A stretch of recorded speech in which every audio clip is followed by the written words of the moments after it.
Kali ini saya akan membahas mengenai hinaan dari Rocky Gerung kepada Pak Prabowo Subianto yang kira-kira sama dengan hinaan Rocky Gerung kepada Jokowi pada saat Jokowi masih jadi presiden ke-7 ya, yaitu apa? Bajingan tolol. Woi, kali ini Rocky Gerung bilang Presiden 08 juga bajingan tolol. Wah, akhirnya dia harus dilaporkan ke Barreskrim. Dia lupa, Prabowo itu bukan Jokowi yang diam saja kalau dihina atau dilecehkan ya. Oke lah, nanti saya akan perlihatkan kepada Anda videonya ya. Mungkin banyak dari Anda yang belum lihat videonya ya. Makanya jangan di-skip video saya ya. Kalau nonton video saya harus utuh supaya Anda ngerti persepsinya. Oke, seperti biasa yang ringan dan yang lucu dulu, cepet nih mau lewat ya. Nah, inilah contoh media massa yang kalau memberitakan sesuatu seenaknya, yaitu inilah.com. Sebelumnya inilah.com pernah disomasi oleh Agung Sedayu Group karena dia memberitakan soal pagar laut dengan berita yang bukan sesungguhnya. Oke? Maka dia disomasi. Tapi ya enak lah media di Indonesia ketika disomasi, dia cuma memberikan hak jawab saja. Coba kalau saya memberitakan sesuatu yang tidak sesuai dengan fakta, saya mungkin disomasi langsung pakai undang-undang ITE. Nah, kita lihat nih ya, inilah.com pernah memberitakan bahwa begini katanya, 10 tahun belakangan belanja negara terus meningkat tanpa perhitungan yang matang. Dan kini kita membayar harganya. Ujar Khatib Basri, mantan Menteri Keuangan. Padahal, kita lihat di atas tuh Khatib Basri bilang, saya tidak pernah memberikan wawancara seperti ini. Artinya inilah.com main seenaknya memberikan berita. Nah inilah, kalau orang main percaya saja pada inilah.com, framingnya adalah, wah, negara ini main seenaknya aja belanja, kan gitu ya. Wah, ini kurang ajar ya. Oke lah, nah kita lihat lagi nih, Media Tempe ya. Media Tempe ya. Kita tahu 5 Februari USAID resmi ditutup. Nah, oleh karena itu, Media Tempe ya, Tempo lah maksudnya ya, sahamnya anjlok terus. Itu berapa tuh? 136 ya. Padahal ketika saya rekam video ini, harganya di bawah 136 lagi. Wah, kita lihat nih grafiknya nih ya. Sebelumnya itu kita lihat dulu nih beritanya, kan Tempo juga yang beritakan ya. USAID resmi ditutup ya. Staf diperintahkan kembali ke Amerika Serikat paling lambat Jumat. Wih, ya kan? Paling lambat Jumat disebut. Ya. Aduh, sudah lewat Jumatnya. Nah, ini dia nih grafiknya ya, tuh turun ke bawah dan turun lagi waktu saya merekam video ini. Mantap ya, Tempe. Nah, Deddy Nur mencuit begini. Dulu pendukung fanatik, maksudnya pendukung fanatik Jokowi. Sekarang penolak paling keras. Kisah yang berakhir di titik nol. Ada satu ironi politik katanya yang sulit diabaikan ya. Mereka yang dulu paling bersemangat mendukung proyek IKN. Siapa itu? Anda lihat tak? Ganjar membawa para pendukungnya ke titik nol Nusantara, yaitu di IKN ya. Dia paling semangat dukung proyek IKN. Kini berubah haluan menjadi penentang paling vokal. Apa yang berubah? Iya kan? Jadi fakta ini ya menunjukkan, nah ini dia. Karena ada kekecewaan ya. Karena skenario politik yang mereka bayangkan yaitu menang dalam sekali putaran tidak berjalan sesuai harapan ya. Mereka percaya diri dulu ya bahwa calon yang mereka usung, yaitu si Ganjar itu ya, akan menang. Dan proyek IKN adalah simbol kemajuan katanya. Legasi besar Jokowi yang harus didukung penuh. Ya kan? Ganjar merasa waktu itu didukung oleh Jokowi. Maka dia bilang ini proyek besar Jokowi yang harus didukung penuh ya. Mungkin mereka yakin waktu itu Jokowi menyokong penuh mereka dan kemenangan mereka adalah kepastian. Padahal mereka kecelek, cuma dapat 16% ya. Kenapa Jokowi tidak pilih Ganjar malah mendukung Prabowo? Dan ketika hasil pemilu diumumkan, jelas yang menang Prabowo, bukan Ganjar ya. Jadi angan-angan mereka itu berhenti di titik nol ya, secara harfiah dan politis ya. Nah, jadi IKN yang dulu dilulukan ya, kini dikutuk habis-habisan. Seolah bukan lagi proyek nasional, tetapi peninggalan seorang Jokowi yang tidak perlu diteruskan. Jahat kan ya? Jahat banget ya. Padahal sejak awal IKN bukanlah proyek personal, melainkan cita-cita besar untuk pemerataan pembangunan Indonesia. Jadi begitulah politik. Bukan soal prinsip, tapi seringkali tentang siapa yang sedang diuntungkan ya. Dulu mereka mengklaim sebagai pendukung setia Jokowi dan IKN ya.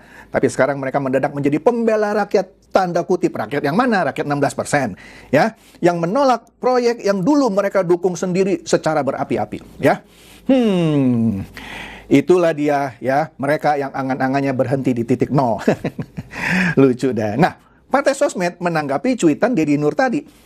Dia bilang apa? Di foto ini ada satu orang yang kaya karena dapat proyek di IKN, tapi sekarang teriak-teriak anti IKN dan mencaci maki Jokowi. Itu ada tanda panah itu orangnya tuh ya. Ya aduh ya. Tadi juga ada di cuitan Deddy Nur.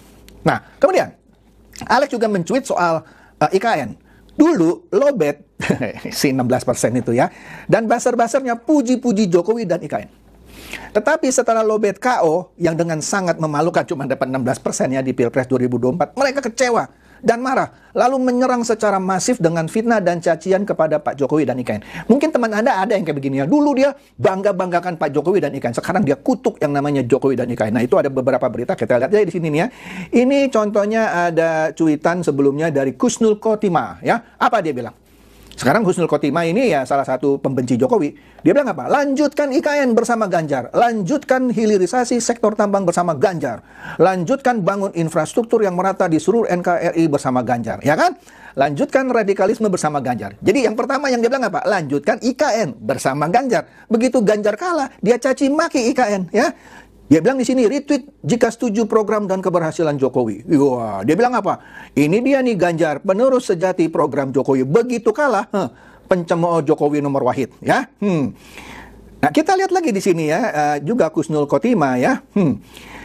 Kami orang Kaltim akan mengingat ini selamanya. Dia bilang apa itu ya? Terima kasih Pak Jokowi. Terima kasih Pak Muldoko dan semua pihak yang mendukung. Untuk kadrun yang terus menolak IKN ke laut aja. Dulu mereka menganggap orang-orang yang tidak mendukung IKN atau menolak IKN dianggap kadrun. Ke laut aja. Sekarang mereka jadi kadrun. Ya, dikatakan di sini Muldoko jamin IKN tak akan jadi mangkrak. Tapi sekarang mereka bilangnya mangkrak. Itulah Kusnul Khotimah. Ya, mantap ya. Oke deh. Nah, kemudian waktu kampanye Ganjar jualan IKN katanya, kata Brigadir JM ya, karena yakin menang satu putaran. Sampai basar-basarnya tadi ada fotonya kan ya, diajak tamasya ke IKN. Ternyata keok cuma 16%. Terus sakit hati dan berharap IKN mangkrak. Susah emang gerombolan tikus got katanya. Lucu juga ya. Nah, di sini juga Brigadir JM mencuit, wow, ada tersangka bandar judi online Tony Apriliantoni saat Ganjar berkunjung ke IKN bareng basar-basarnya. Dikasih tahu tuh yang bertanda panah. 7 Desember 2023, waktu dia yakin nih bakal menang satu putaran. Paham kan dari mana asal dana para basarnya? Nah, ngerti kan maksudnya ya? Udah deh ya. Nah, ini nih fotonya saya perbesar tuh ya. Titik nol Nusantara terus ada tanda panah. Nah, itu tuh ya, basar judi online ya. Bukan basar, sorry, bandar tadi katanya Brigadir JM. Yang kaya raya gitu ya. Nah, kemudian CNN Indonesia bilang Banggar DPR sepakat anggaran IKN diblokir. Kan kita tahu anggaran-anggaran kan lagi diblokir ya, kan sudah saya bahas ya. Itu disusun ulang karena Pak Prabowo minta penghematan sekitar 300 triliun. Setelah disusun ulang akan diserahkan ke DPR untuk disetujui, ya kan? Nanti baru dibuka lagi ya dong. Ya kan? Tapi CNN memberitakan seakan-akan Banggar DPR sepakat anggaran IKN diblokir. Tidak mendesak katanya ya. Nah, Ewing bilang apa? Yang diwawancarai cuma 2 anggota Banggar. Mungkin itu juga yang benci anggota proyek IKN. Pantas aja. Trump boykot CNN Pusat. Seperti Anda ketahui ya, CNN Pusat tuh diboykot sama Trump. Ya, cari makannya kayak gini, ya kan? Sasain. Oke. Kemudian, yang bilang IKN mangkrak nih, baca Detik News.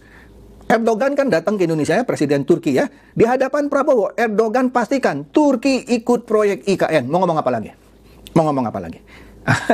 Capek deh ya. Maka dari itu Ewing bilang gini, ya gitulah. Seneng dan kudu banget IKN mangkrak. Ya itulah anak-anak Aba dan anak-anak Lobet. Cuman gegara Ganjar kalah. Sereme itu dasarnya. Ketahuan. Oke. Nah, sedikitnya mengenai pagar laut. Dulu kan Dia Pitaloka ngomong soal pagar laut, rakyat dirugikan. Begitu pagar laut di dalamnya ada kader PDIP yang terlibat, yaitu Charles Honoris ya. Mana itu suara anggota DPR RI yang namanya Rieke Diah Pitaloka, kata Alex ya. Yang katanya selalu membela rakyat. Sekarang coba bela dah. Ayo. Nah, kemudian Intellimut juga bilang pagar laut Bekasi yang tadi Charles Honoris ya, dan KEK Lido punyanya Pak Haritanu Perindro kan konconya PDIP, merusak lingkungan. Tetapi Basar Banteng mendadak apa itu? Apa sih sebutnya, bisul ya, bisul lah gitu ya. Bisu kalau menyentuh kepentingan PDIP. Galak kayak anjing kalau tuan-tuannya terseret kasus dan harus dibela. Gayanya sudah seperti oposisi, padahal 10 tahun menikmati. Astaga. Gitu ya ternyata. Oke deh. Nah, begitu juga ini ada cuitan dari Easy Peasy. Dia bilang apa? Kemarin ada pagar laut di Bekasi, Terus sekarang ada Kak Eka Lido yang sudah disegel Kementerian Lingkungan Hidup yang miliknya Perindo, Pak Haritanu lah maksudnya ya, ketua Perindo ya. Tumben Banteng diam-diam baik katanya ya. Ya beraninya cuman sama Agung Sedayu Group doang katanya. Tanduk Banteng mendadak tumpul. Pokoknya haram hukumnya nyeruduk proyek kader sendiri dan proyek teman sekoalisi. Nah ini dia. Ayo. Waduh. Oke deh. Nah kita lihat ini nih ya, yang lagi hot nih ya. Pak Prabowo kan dia berpidato ya di Kongres ke-18 Muslimat NU ya di Jawa Timur. Di situ dia bilang dia dihina bajingan tolol. Saya nggak usah sebut lah, Anda tahu ya. Ntar kita lihat videonya ya, Rocky Gerung ya. Nah Rocky Gerung kemudian mengkoreksi, dia bilang seakan-akan yang dia maksud sebenarnya Jokowi. Nah ntar kita lihat videonya, dia sebut 08 kok walaupun nggak sebut nama ya. Nah di sini oleh karena itu Alex mencuit, anak SD juga tahu presiden ke-08 adalah Pak Prabowo. Sekarang Rocky Gerung nggak bisa tidur, ya nggak bisa tidur nyenyak, takut malam-malam tiba-tiba ada yang ketuk pintu rumahnya, ya. Nah ini ada videonya, ya. Kita dengerin ya videonya. Ini videonya lucu nih. Yuk. Sekarang saya tidak ragu-ragu mengatakan presiden ke-8 kita adalah bajingan tolol. Saya sebut presiden ke-8 ya, saya nggak sebut namanya.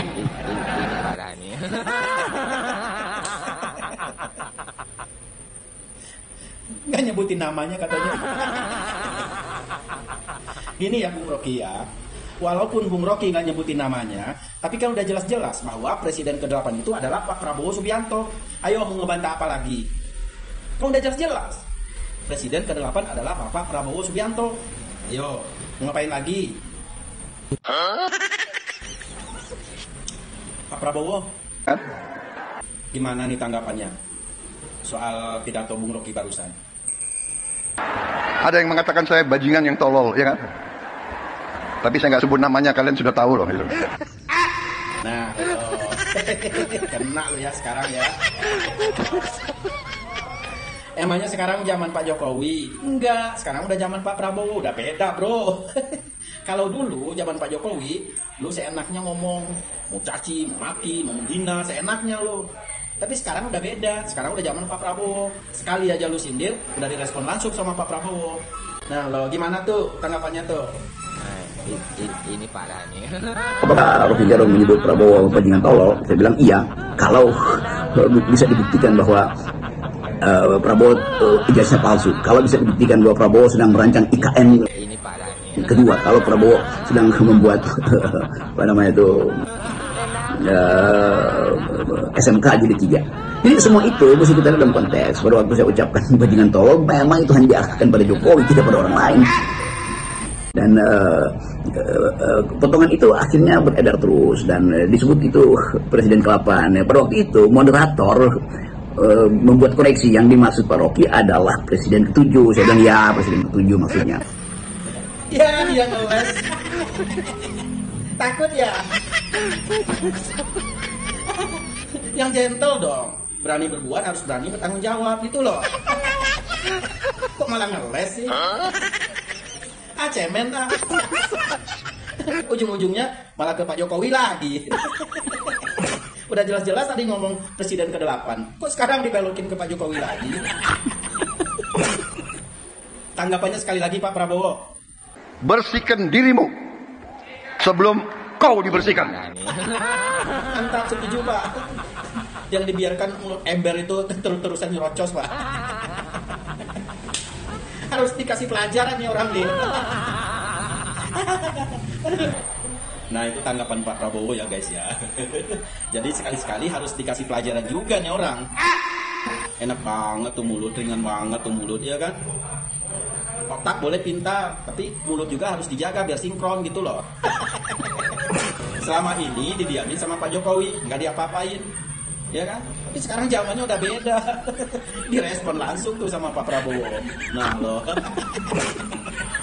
Nah, nih kita pengen lihat nih ke depannya dia masih berani nggak berkoar-koar kayak gitu, nyindir-nyindir presiden kayak gitu. Coba kita lihat. Jelas ya, jelas ya. Tadi Rocky Gerung bilang apa? Itu moderator sudah mengkoreksi, yang dimaksud Rocky Gerung itu adalah presiden ke-7. Lah, kan moderator yang koreksi, ya. Rocky Gerung tidak mengucapkan koreksi, dia jelas Presiden ke-8, bajingan tolol. Saya nggak sebut nama ya, saya sebut Presiden ke-8. Jelas dia orang pinter, ya. Ya, nggak bisa lah dibilang keselip lidah. Dia sebut minimum 2 kali. Ini videonya tadi kan minimum dia sebut 2 kali. Pertama kali dia bilang Presiden ke-8, kemudian disebut lagi Presiden ke-8 ya, nggak sebut nama. Sekarang dia bilang moderator sudah mengkoreksi yang dimaksud Rocky Gerung adalah 07. Ya sudahlah, kita lihat aja kelanjutannya. Apa itu kelanjutannya? Kelanjutannya ini nih, disebut lecehkan Prabowo, Gerakan Cinta Prabowo laporkan Rocky Gerung. Laporkan Rocky Gerung. Laporkan kemana? Nah, kita lihat nih, kata Alex ya, Ketua Umum Gerakan Cinta Prabowo, ya GCP, ambil langkah hukum terkait lontaran Rocky Gerung yang melecehkan Prabowo. Ya, kemana itu? Ya, ke Bareskrim. Siapa itu ketua umumnya? Hak Kurniawan, Ketua Umum Gerakan Cinta Prabowo. Ya, dilaporkan dia ke Bareskrim. Nah, makanya ya, betul katanya tadi. Ini bukan zaman Jokowi lagi yang diam-diam aja, senyum-senyum aja. Kalau Pak Prabowo langsung direspon. Oh, hati-hati ntar ada yang ketuk pintunya nih malam-malam ya katanya. Oke deh. Jadi itu saja ya. Ingat ya, sekarang bukan zaman Jokowi, sekarang zaman Prabowo. Hati-hati kalau ngomong jangan sembarangan ya.